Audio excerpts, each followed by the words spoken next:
respeito. E eu amo a todos, mas eu tenho um carinho especial por algumas pessoas. Porque tem pessoas que passam pela nossa história, tem pessoas que marcam a nossa vida de alguma forma, não é verdade? Você conhece várias pessoas, mas tem pessoas que marcam a nossa vida. E a vida do pastor e da pastora, eles marcaram a minha vida. Eu não estou falando em termos de pregação, não. Não estou falando disso. Eu estou falando de cuidado, de zelo. E entre eles, outras pessoas que estão aqui dentro, que também marcaram a minha vida. Eu estava ali sentada, eu estava em pé adorando. Eu até falei com a pastora Carmen, como Deus, Ele é maravilhoso. Eu conheci a pastora há muitos anos. A minha amiga também estava sentada ali, entre outras pessoas que trabalharam com a gente na feira de pique. E desde quando eu tinha 3 anos de idade, você já vai sentar. Rapidamente isso aqui, eu já conhecia a palavra de Deus. Só que eu não tinha intimidade com o Senhor. Conhecer, todo mundo conhece. Ouvir falar, todo mundo ouve. Mas ter relacionamento é diferente. E eu lembro que mesmo dentro da minha pequenez, eu fui crescendo, ouvindo que Jesus era bom, minha mãe mulher de oração, e só da minha mãe olhar o capeta batia em retirada. Aquelas mulheres fervorosas de oração, que é difícil hoje em dia a gente ver isso. E quando eu falo difícil, não que não tenha, mas porque é difícil mesmo. A minha mãe era tipo da pessoa que ela tinha tanto relacionamento com Deus, pastor, que a pessoa chegava na minha casa, não tinha internet, mas Deus revelava a ela o CPF. Porque hoje, quando se fala de um CPF, é porque alguém viu pela internet. Mas a intensidade de Deus com ela era tão grande, que até o que eu fazia na escola, antes de eu chegar em casa, minha mãe já sabia, porque o anjo, eu brincava, que anjo fofoqueiro, ele já contava tudo. Mas o nome disso é intimidade com Deus. Eu lembro que eu comecei a trabalhar com 13 anos de idade. Por que você está falando isso, missionário? Porque Deus, Ele não escolhe idade para Ele trabalhar. Não. Se Ele tiver que trabalhar com alguém de 2 anos, de 3, de 4, 5, até 100 anos Ele trabalha. Ele usa. Porque Deus tem pressa. E quantas pessoas estão dentro da casa do Senhor, deixando a obra de Deus de lado, porque quer deixar o seu bel prazer e fazer aquilo que lhe apraz. Mas eu tenho algo para falar para você, jovem. Amei o que o pastor falou. É muito difícil hoje você ver, não que a gente bate palma para essa atitude. Não é isso não. É ter uma pessoa de impulso dentro da casa do Senhor. Porque a gente vê de tudo dentro da casa do Senhor.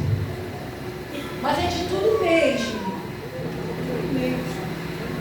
Que às vezes você sai dali, eu falo por mim mesma, que eu vejo, eu saio dali frustrada. Porque eu duvido que dentro da nossa casa a gente faz determinadas coisas. E mesmo pequena, eu não tinha nada para comer dentro de casa, irmão. Mas a minha mãe saía para orar as pessoas. E não tinha pão, não tinha leite, não tinha nada. Mas a minha mãe tinha amor. A minha mãe tinha um amor tão grande por Jesus, que a minha mãe não esquentava da nossa barriga estar vazia, mas ela catava um monte de criança, porque a gente era muita criança. Era 4 filhos. E minha mãe saía para fazer a obra missionária. E a gente falava assim, que coisa chata. Porque minha mãe fica orando as pessoas, a gente tudo com fome. E por que minha mãe não pede um pão a essas pessoas? Preste atenção nisso aqui. Só que tem horas que você não precisa abrir a sua boca para você pedir nada, porque Deus, Ele trabalha no seu coração. Enquanto minha mãe estava orando, Deus estava preparando um banquete para a gente tomar café. Enquanto minha mãe expulsava demônio, enquanto pessoas eram libertas pelo poder da palavra do Senhor, a gente acabava ali, eu frustrada, porque eu falava assim, vou continuar com fome.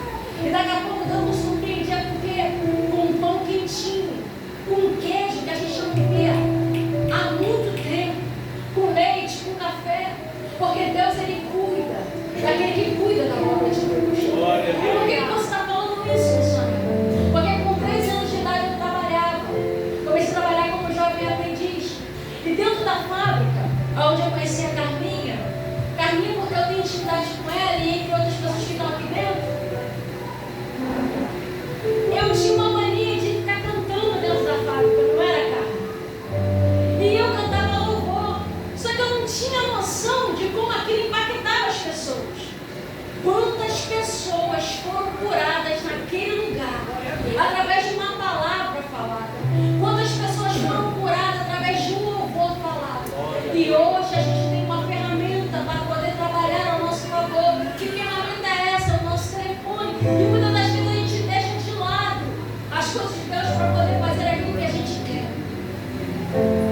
E esses dias eu estava falando com os meus filhos, eu falava assim: não vai à igreja porque eu mando, mas vai cultuar o Senhor porque você ama o Senhor.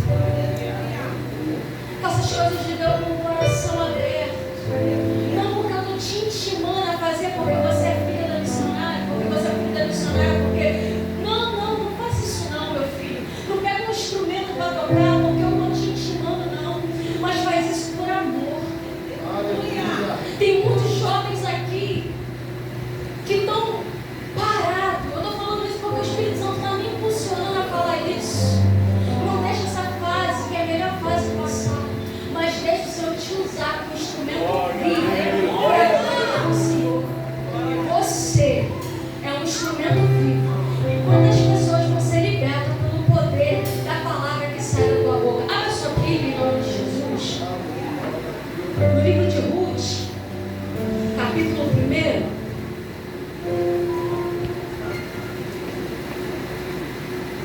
Hoje Deus me deu uma bênção muito grande. Pastor, me chama para pregar, pastor. Porque toda vez que o pastor me chama para pregar, Deus me dá uma bênção tão grande assim. Mas foi uma bênção muito grande mesmo. Eu estou até agora assim, sem palavras. Ruth, capítulo 1. Quem achou diz eu vou morar no céu? Eu vou morar no céu. Quem não achou diz eu também? Aleluia. Glória a Jesus. E nos dias em que julgavam os juízes, houve-se fome na terra. E um homem de Belém de Judá saiu a habitar na terra de Moabe com a sua mulher e seus 2 filhos. Este homem se chamava Elimeleque e sua mulher Noemi. Seus filhos se chamavam Malom e Quilion, efrateus de Belém de Judá. Vieram à terra de Moabe e ficaram ali. Morreu Elimeleque, marido de Noemi, e ficou ela e seus 2 filhos, os quais casaram com mulheres moabitas. Era o nome de uma órfã e o nome de outra, Ruth, e ficaram ali quase 10 anos. Morreram também ambos, Malom e Quilion, ficando assim sua mulher desamparada, de seus 2 filhos e de seu marido. E então se dispôs ela com as suas noras e voltou à terra de Moabe, quanto nesta ouviu que o Senhor se lembrava do seu povo, e dando-lhe pão. Eu gostaria que você repetisse esse trecho: e dando-lhe pão, e dando-lhe pão, e dando-lhe pão. E saiu, pois, ela com as suas 2 noras do lugar aonde estivera, e indo caminhando de volta para a terra de Judá, e disse-lhe Noemi: ide voltai cada uma à casa da sua mãe, e o Senhor use convosco de benevolência, como vós usaste para com que morreram em comigo. E o Senhor vos dê e sejais felizes, e cada uma case com o seu marido. Beijou-se elas depois, porém choraram em alta voz e lhe disseram: não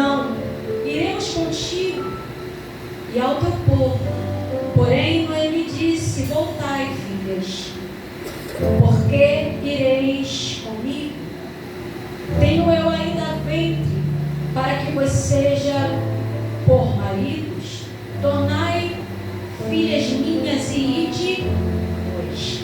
Embora para que sou velha demais para ter marido, e ainda assim disseste, não tenho esperança, e ainda esta noite tivesse marido e houvesse filhos.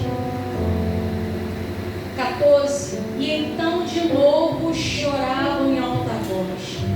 A órfã com um beijo se despediu da sua sogra, porém Ruth se apegou a ela. Você senta glorificando o nome do seu Pai. Eu sei que hoje é um culto da família e eu pedi ao Senhor uma palavra. E eu queria trazer muitas palavras, sabe? E era na minha cabeça muitas palavras de bênção. E o Senhor ministrava essa palavra ao meu coração. E eu falei, Senhor, por que dessa palavra? E Deus, sentado ali, confirmou comigo através de alguns louvores entoados essa palavra, disse para mim: quando você foge da minha promessa, o fim é a morte. Isso Deus falaram para mim quando eu estava sentada ali. E eu falei, Senhor, por que disso? E Deus falou para mim assim, pastor: muitos estão fugindo da minha promessa e por isso estão mortos.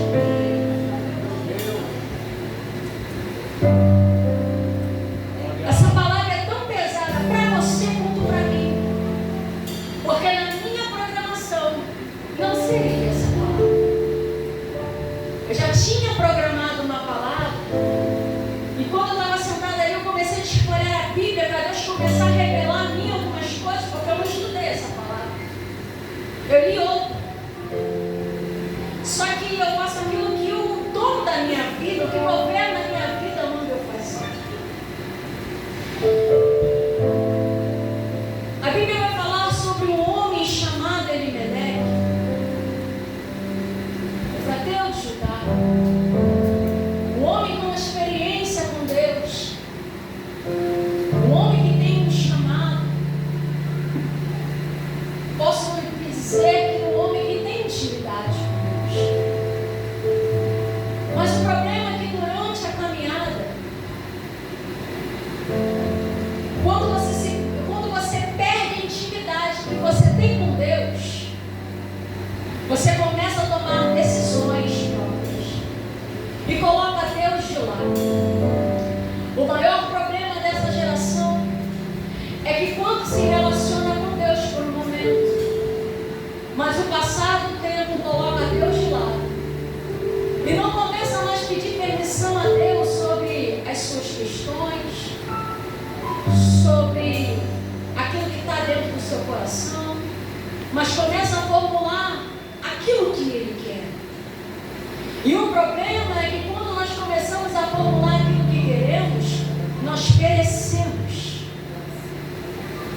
A pior coisa que tem é quando Deus ele traça um projeto, um plano para a nossa vida, mas dentro da nossa frustração, da nossa ignorância, nós começamos a querer burlar o propósito de Deus. Deixa eu te falar algo aqui. Não burle o propósito de Deus. Porque a dor de retornar ao caminho para o cumprimento da promessa, além de doer na alma, dói no físico também. Porque se fosse fácil assim, nós não choraríamos. E Deus está dizendo:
de pão, numa terra de fartura, porque a Bíblia vai dizer que Belém de Judá é a terra do pão.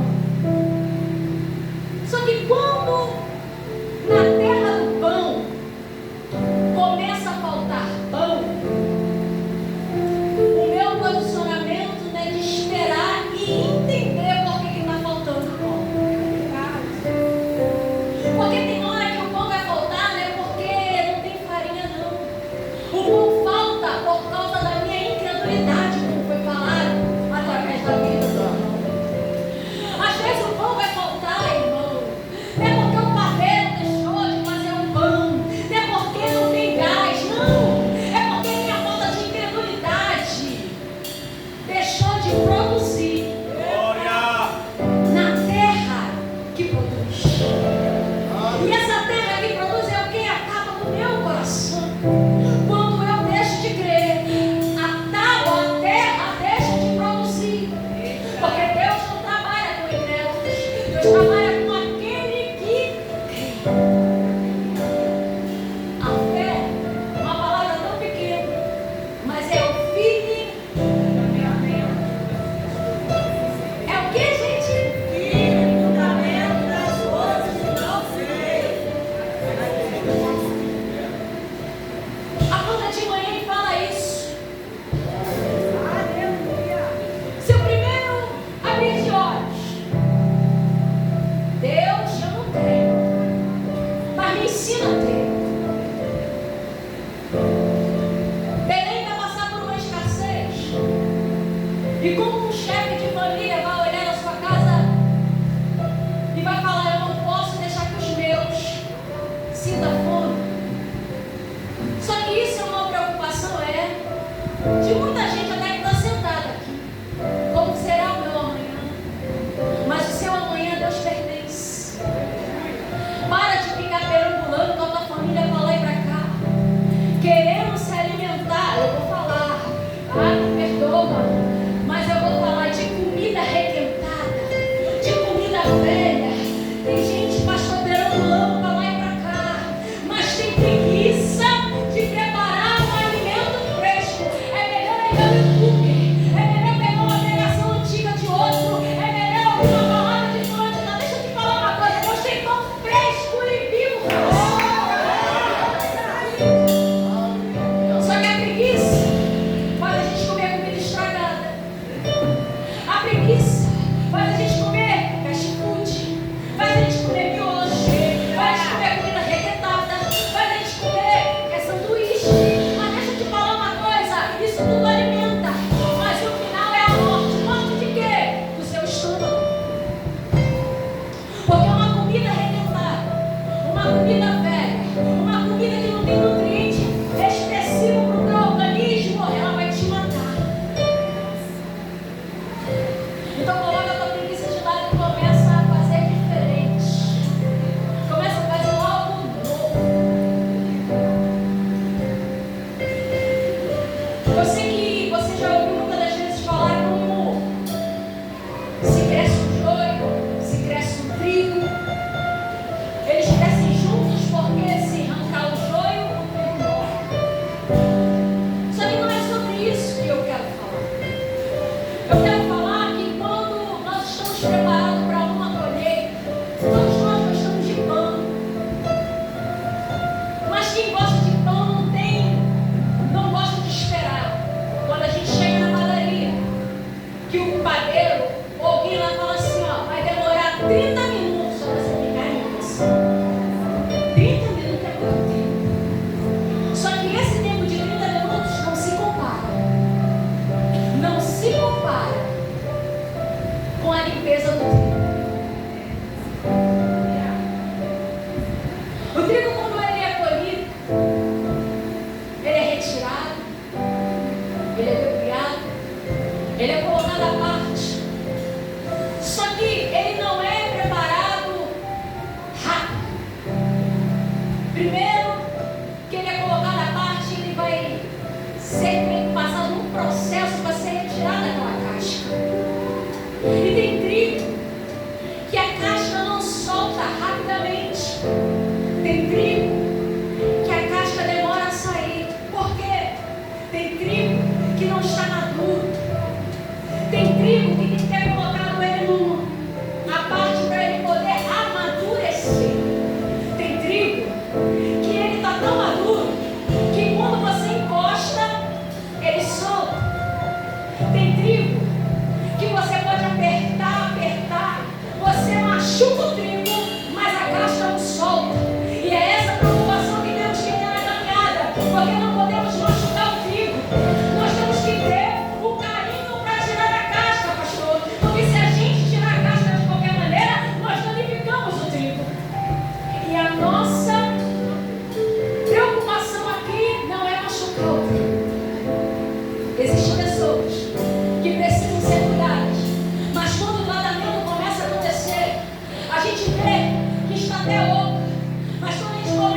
batidas que dá, a gente sente. E Deus está dizendo, chegou o momento de eu sacudir a eira.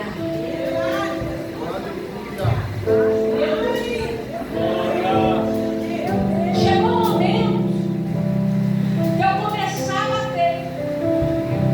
O que a batida não solta, o vento, ele limpa.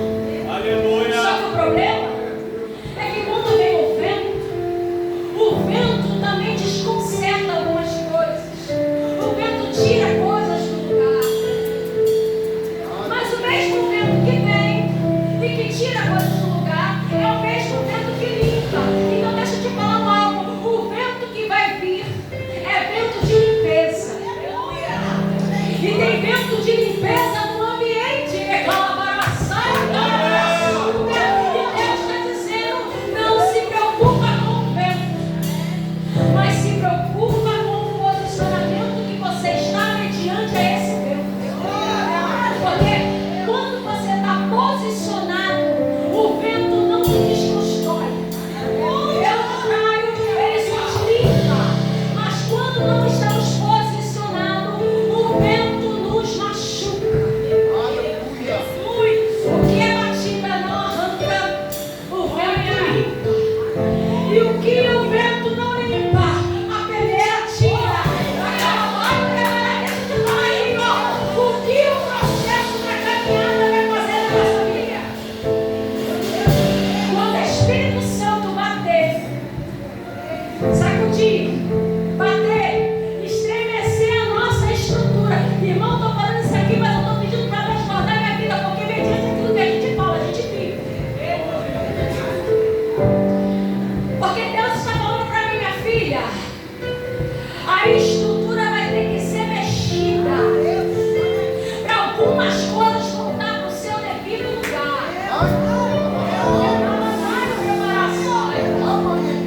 Peraí, aí me faz lembrar de Ezequiel no vale.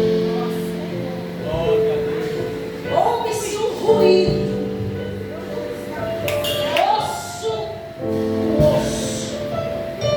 Mas Senhor, não tem vida, mas já tem ligação. Mas Senhor, ainda está no chão. Então profetiza.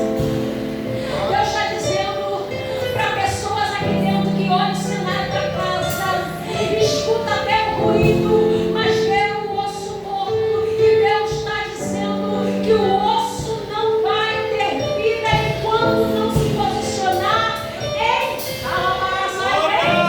profecia. Eu não estou falando de você entregar nada para ninguém. Você tem que profetizar sobre o teu pai.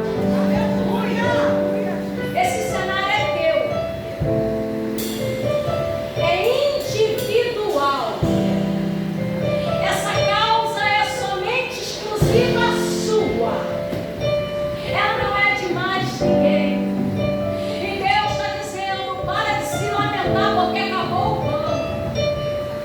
E não se preocupa em pegar o comboio, a família e ficar andando de um lado para o outro procurando alimento. Porque Deus está dizendo, eu já te dei a condição, eu já te dei o caminho, já te dei estratégia, mas você ainda não sabe como fazer. Por quê? Porque tem preguiça de pensar. Glória.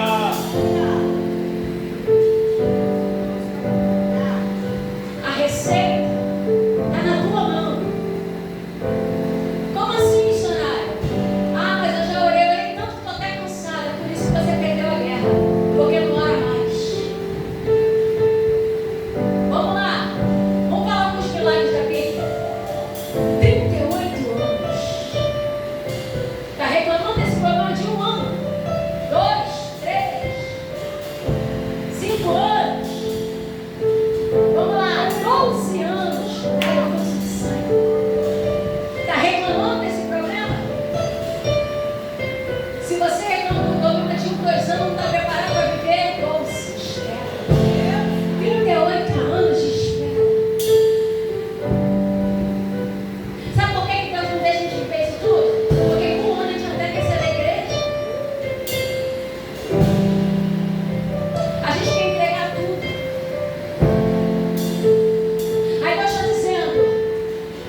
filho, espragueja o filho.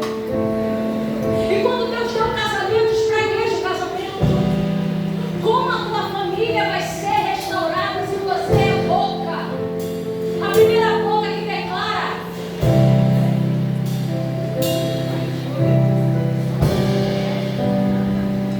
Muda o curso da tua fala. Ele merece da terra. E ele vai procurar uma terra de alimento. O problema não é procurar um alimento. O problema é você sair da terra na hora errada. Foi cantado aqui. Não foi cantado aqui? Ficar em Jerusalém. Sabe por que Deus está falando isso? Porque tem gente sentada aqui, pastor, dizendo que se a vida não mudar até o final do ano, vai sair da igreja. E deixa eu te falar, tu pode até pensar que vai sair da igreja e vai para outra igreja, mas tu está tão fraco que tu vai como ruim. Que isso, missionária, está chamando praga? Não, eu estou falando que Deus está falando comigo.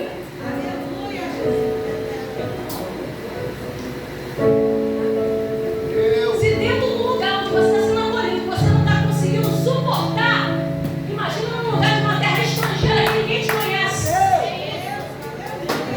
Vai perecer e vai morrer.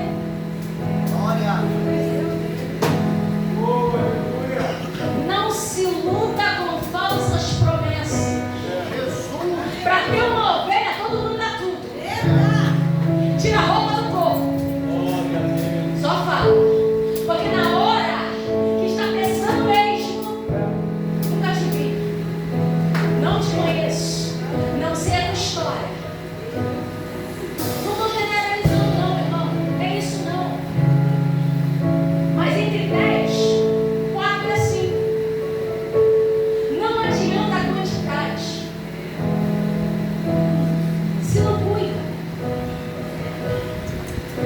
Se você está dentro de um ambiente, não precisa saber para ninguém que você está sendo cuidado, permaneça nele. A pior coisa que tem quando você está num lugar que as pessoas nem te notam. Está achando que é bonito? Está numa igreja de 5.000 membros? Para você se perder de vez? Porque se dentro não é. Aqui tem quantos membros, pastor?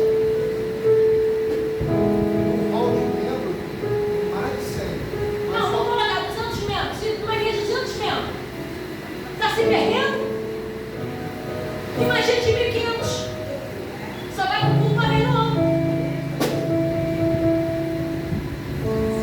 Vigia. Ele vai para a terra estrangeira, achando que vai ter providência. Só que a providência que chega na vida de Elimelec é morte. Porque a desobediência no curso do projeto gera morte.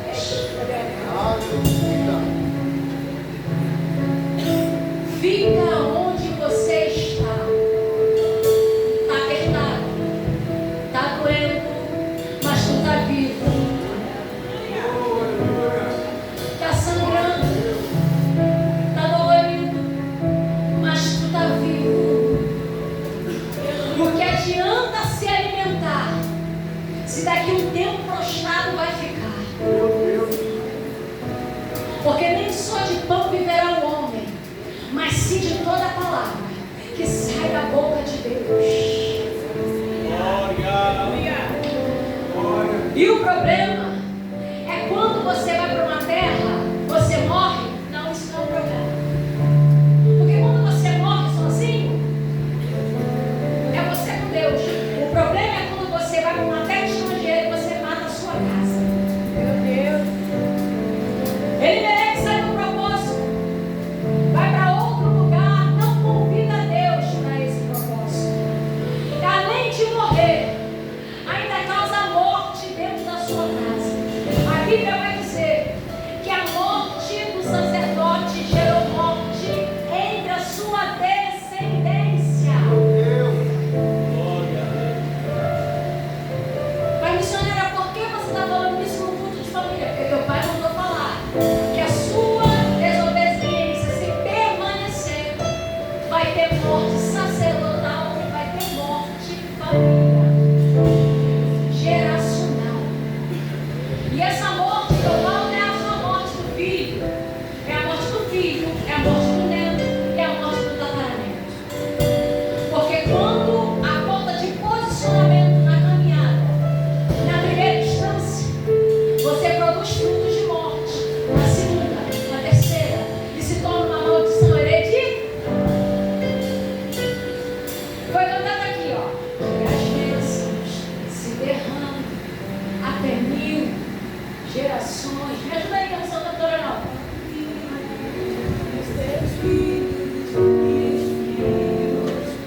filho é só no TikTok, o ciclano. Não. Quem é que manda na casa abaixo de Deus? É o filho do TikTok? É o filho? O marido não é crente. Meu amor, amor da minha vida. Deus brotou um desejo no meu coração. E a culpa não é esse desejo de você. Você está vendo como a nossa casa está? Você não vai para a igreja, eu respeito. Mas já que você não vai para a igreja vem até você. Então 3 vezes, uma vez na semana, a gente vai fazer um culto doméstico. Você não vai fazer nada. Eu vou fazer tudo. Eu oro, eu louvo, eu prego, eu bato palma. Você só fica sentado ouvindo. Porque só o ato dele ouvir, a palavra vai entrar e vai libertar.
Eu gostaria que você representasse a pessoa da tua família que você quisesse que estivesse aqui.